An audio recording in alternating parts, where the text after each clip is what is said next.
What is going on, guys? Welcome back to another news video here on Formular Gaming for Dragalialost. And today, guys, courtesy of Game Press, we do have some other leaks going on for the event of Resplendent Refrain. And we were all thinking that possibly we were going to get dark units to take on light units.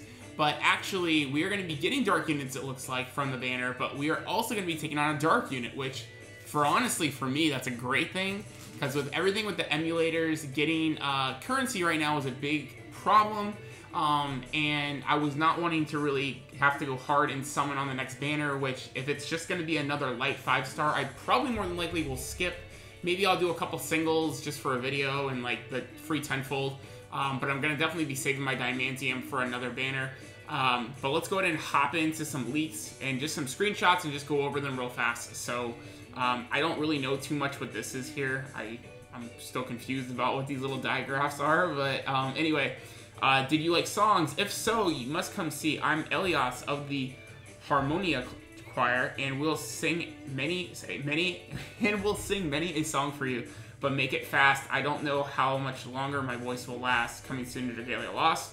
So you guys can see there, just like all the other raid events, you guys will know you're going to be able to, this will be a co-op only event more than likely, where 16 adventurers are going to take on the big bad boss, which he actually looks pretty freaking sweet, I'm not going to lie. I actually like his design probably more than any of the other bosses so far. So from the looks of it, it looks like it's going to be a dark element unit, even though they've got like a mix match of like Udin's in there, and I think that's Karina's in there, like random units. But yeah, it is going to be more than likely a dark boss. So you defeat him, and then you are going to be able to get this 5-star dragon, which looks really weird. I'm not sure if we are actually going to get a, I would assume this guy is the 5-star or 4-star adventurer that we get to get for free for the event. If we go back to the event here, it doesn't really say anything much more than that. It just says, it describes adventurer songs just given her color palette and snowy theme, more likely be a water or light adventurer. So I would assume she's going to be a light adventurer. And then this is her dragon. I would assume that comes with the event.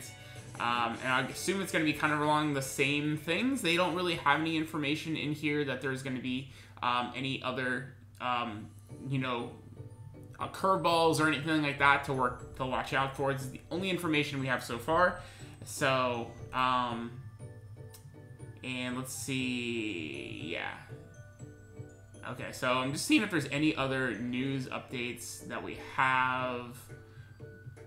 Besides, this is just all stuff that they're talking about from the update a while ago. Yeah, just the same stuff that the director mentioned previously. So anyway, that's pretty much all that there is for the event.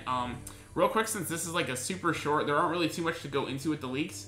Obviously, we can even see here some of the great units to bring. First of all, 4-star main is going to be really good for this event because she has a self-buffing.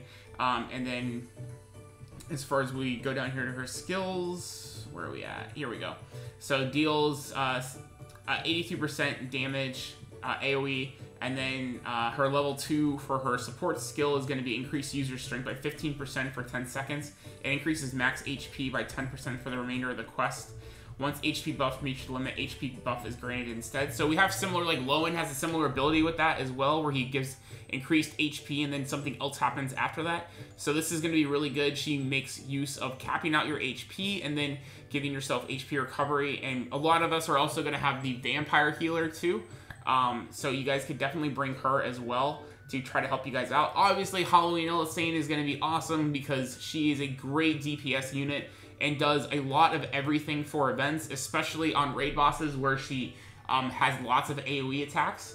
So where she goes into dealing only 8 hit or 15% first or 19% first rather, and then when phase 2 connects, everyone gets a strength buff, and then after that, she's going to give you guys a heal. And then Mischief Maker combos with her as well. If you guys know, it fills up your skill gauge for your other attack. So really awesome combos that she has.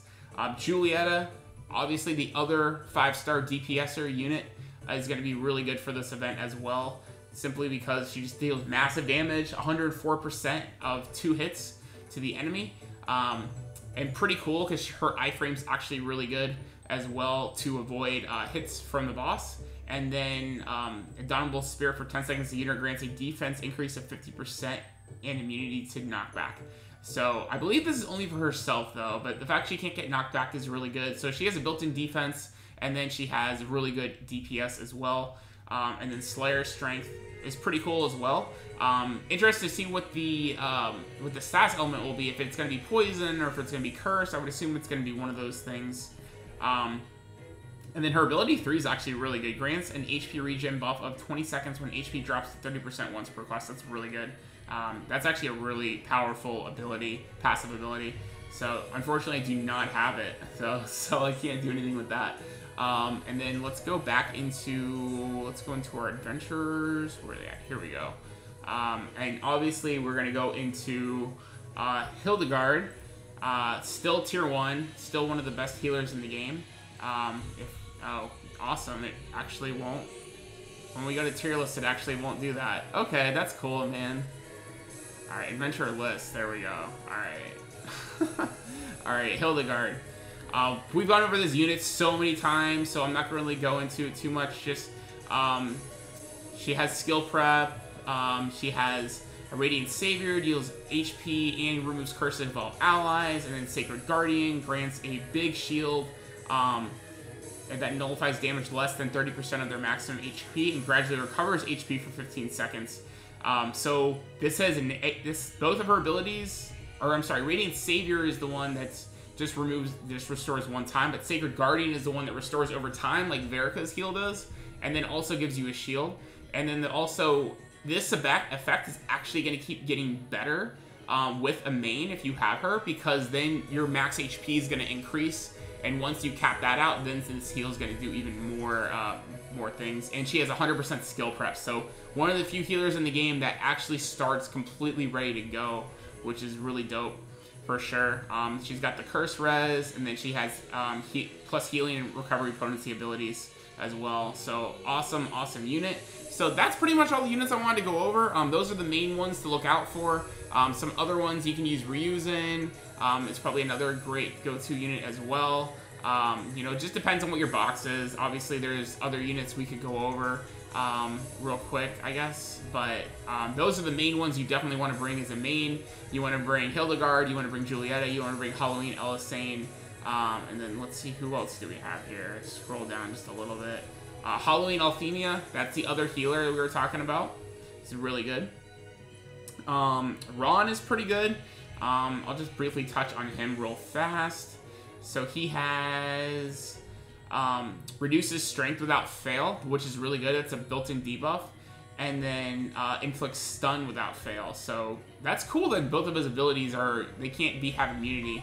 Or I guess they could have immunity, but still really good, depending if the boss is immune to stun. But if he's not, then that'll be pretty useful to stun. Stun's pretty good. Gives you some chances to recover. And then increases, and then he's got Striker Strength 5% for every 3 enemies defeated with 4 strikes, which that's kind of mediocre because it makes you be forced into a playstyle, which I don't like. It increases damage by 20% to stun enemies. So if they are not able to, or as long as you can stun them, and if there are multiple enemies, then this will be a really cool skill as well. So.